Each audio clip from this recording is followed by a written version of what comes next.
The New Book of Vanderstank by the Vanderstank family of Universal Cosmic Knowledge.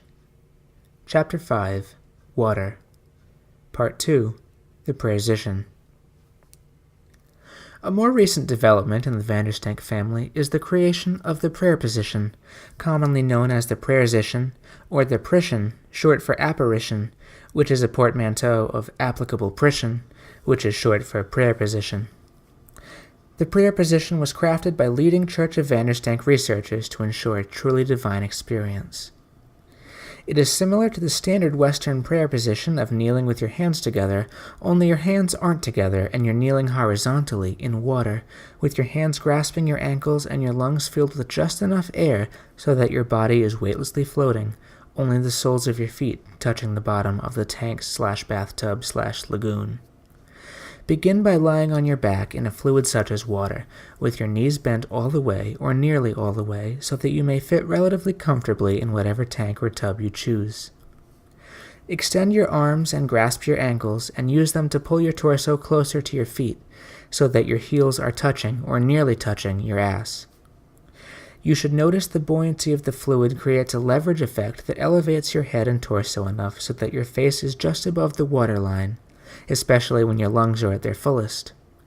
You will notice your buoyancy rising and falling slightly as you inhale and exhale. This is ideal.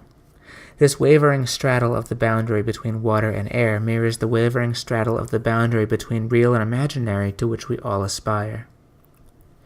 While holding this prayer posture, or prosture if you will, short for posh pasture, which is where your mind should be at this point, you will want to quietly hum at a natural frequency for you, at your voice's average frequency.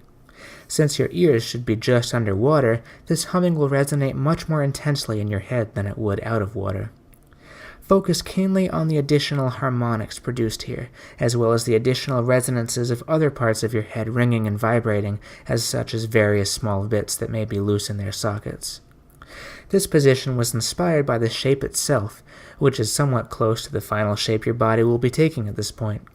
It was also inspired by floating, as well as by water and by positions. Do several reps of this, breathing in sharply, during which point you will notice your body rising slightly due to the presence of more air.